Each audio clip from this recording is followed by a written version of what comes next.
Hello everyone, welcome to another new video.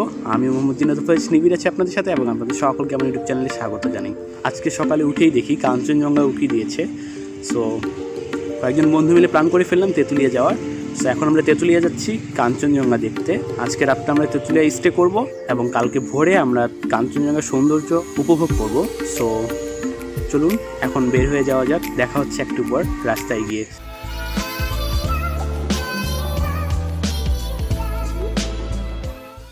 Welcome back everyone. আমি এই মুহূর্তে পঞ্চগড় শহরের কেন্দ্র চৌরঙ্গি মোড়ে রয়েছি।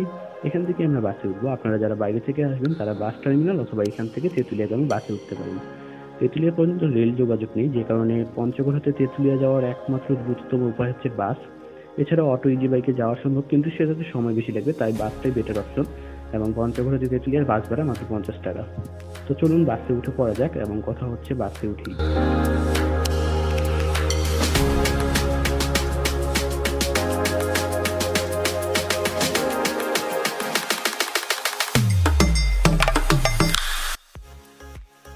তো আমরা এখন বাসে উঠে পড়েছি। পঞ্চগড় হতে তেঁতুলিয়ার সড়ক পথে দূরত্ব প্রায় 40 কিলোমিটার, যেটা যেতে আমাদের বাসে প্রায় 1 ঘন্টা 20 মিনিট থেকে 1.5 ঘন্টা সময় লাগবে।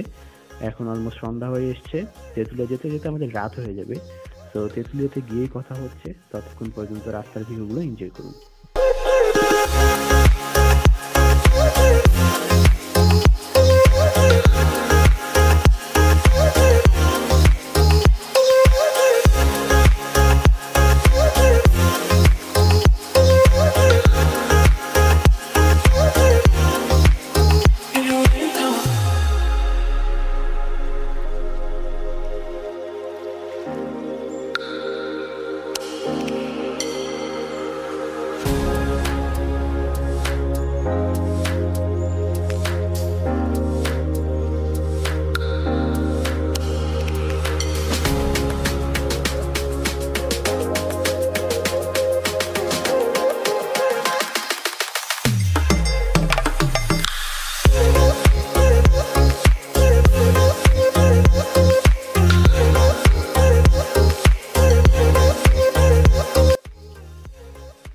Welcome back again everyone. So আমরা সেফটি তেঁতুলিয়া পৌঁছে গিয়েছি এবং এই মুহূর্তে আমরা তেঁতুলিয়া ইকো পার্কের মহারণ্য নদীর তীরে বসে চায়ের কাপে চুমুক দিচ্ছি এবং আকাশ অনেক পরিষ্কার থেকে আমরা দূরে দার্জিলিং এর বাঁকা বাঁকা রাস্তা চলমান গাড়ি সহ অন্যান্য বিভিন্ন লাইট দেখতে পাচ্ছি, আর সাথে ইন্ডিয়ান বর্ডার লাইট, যেগুলো মহারণ্য নদীর পানিতে প্রতিফলিত হয়ে অনেক সুন্দর একটা ভিউ দিচ্ছে। তো আপনারা ভিউগুলো এনজয় করুন এবং আপনাদের সকলের সাথে কালকে সকালে কথা হবে। আমরা একটু পরেই আমরা যেখানে রাত থাকবে সেখানে চলে যাব, কারণ কালকে সকালে খুব তাড়াতাড়ি উঠতে হবে কাঞ্চনজঙ্ঘা দেখার জন্য। তো ততক্ষণ পর্যন্ত গুড বাই, গুড নাইট।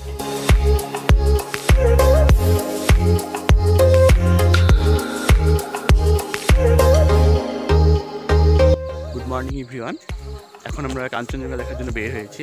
এখন বাজে অলমোস্ট ভোর 5টা, আর কিছুটা কুয়াশা রয়েছে, তবুও আশা করছি যে কাঞ্চনজঙ্ঘা দেখা পাবো। তো এখন সূর্য ওঠেনি, যে কারণে আমরা পরিষ্কারভাবে কাঞ্চনজঙ্ঘা দেখতে পাচ্ছি না। এখন আমরা ক্যামেরাটি কাঞ্চনজঙ্ঘার দিকে ফোকাস করে রাখবো এবং আপনাদের দেখাবো কিভাবে সূর্য উদয়ের সাথে সাথে কাঞ্চনজঙ্ঘা পরিষ্কারভাবে তার রূপ বদলায়, আর সেই সাথে কাঞ্চনজঙ্ঘা ও তেঁতুলিয়া সম্পর্কে কিছু তথ্য জেনে নিব আমরা। কাঞ্চনজঙ্ঘা মূলত হিমালয়ের একটি অংশ।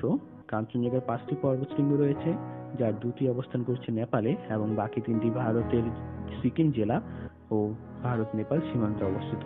পূর্বে কাঞ্চনজঙ্ঘা পৃথিবীর সর্বোচ্চ পর্বতশৃঙ্গ বলে ধারণা করা হলেও 1849 সালে ভারতের বৃহৎ ত্রিকোণমিতিক জরিপে পরীক্ষার মাধ্যমে জানা যায় যে মাউন্ট এভারেস্ট পৃথিবীর সর্বোচ্চ পর্বতশৃঙ্গ এবং কাঞ্চনজঙ্ঘা পৃথিবীর 3য় সর্বোচ্চ পর্বতশৃঙ্গ। কাঞ্চনজঙ্ঘার উচ্চতা 8000 মিটারেরও বেশি এবং এর 5টি চূড়ার কারণে একে তুষারের 5টি ঐশ্বর্য বলা হয়। সিকিম ও দার্জিলিং এর স্থানীয় মানুষ একে পবিত্র মনে করে পূজা করে। 1855 সালে জোয়ে ব্রাউন ও জর্জ ব্রান্ড কাঞ্চনজঙ্ঘা প্রথম আরোহণ করেন। কাঞ্চনজঙ্ঘার নামকরণ সম্ভবত কাং চেং জেং গা থেকে এসেছে, যার অর্থ তুষারের 5টি ধন দৌলত। এর 5টি চূড়ার 4টির উচ্চতা 8450 মিটারের উপরে।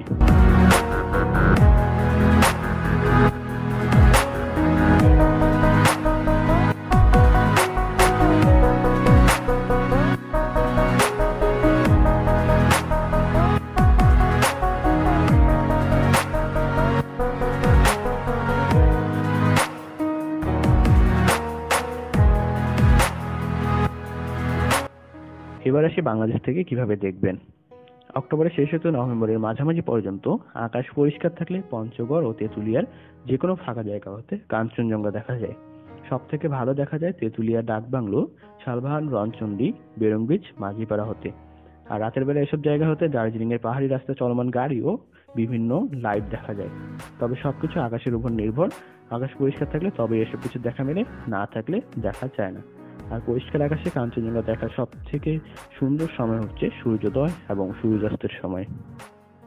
তবে প্রকৃতি প্রেমীরা বছরের অন্যান্য যে কোনো সময় পঞ্চগড় ও তেঁতুলিয়া ভ্রমণে আসতে পারেন। তেঁতুলিয়া দর্শনীয় সমূহগুলো নিয়ে আমার আরেকটি ভিডিও রয়েছে, যার লিঙ্ক ডেসক্রিপশন বক্সে এবং উপরের আই বাটনে দেওয়া থাকবে, চাইলে দেখে আসতে পারেন। সো এখন আপনারা দেখতেই পাচ্ছেন সকালে লাল আলোয় কাঞ্চনজঙ্ঘার সৌন্দর্য। ক্যামেরায় কেমন আসছে জানি না, কিন্তু এখান থেকে সরাসরি নিজের চোখে কাঞ্চনজঙ্ঘা দেখতে আরো বেশি ভালো লাগছে, এটা আমি শিওর ক্যামেরার থেকে। সো কাঞ্চনজঙ্ঘার সৌন্দর্য কেমন লাগলো তা কমেন্টে জানাবেন। ভিডিওটি ভালো লাগলে অবশ্যই লাইক দিতে ভুলবেন না, আর আমার কন্টেন্টগুলো ভালো লাগলে অবশ্যই সাবস্ক্রাইব করবেন এবং পরবর্তী আপডেট পেতে পাশে থাকা বেল আইকনটি ক্লিক করবেন, যাতে পরবর্তী আপডেটগুলো আপনারা সহজে পেয়ে যান। সো এখন কাঞ্চনজঙ্ঘার ভিউ এনজয় করুন। আপনাদের সকলের সাথে দেখা হবে পরবর্তী কোনো একটি ভিডিও নিয়ে। সে পর্যন্ত সবাই ভালো থাকবেন, সুস্থ থাকবেন।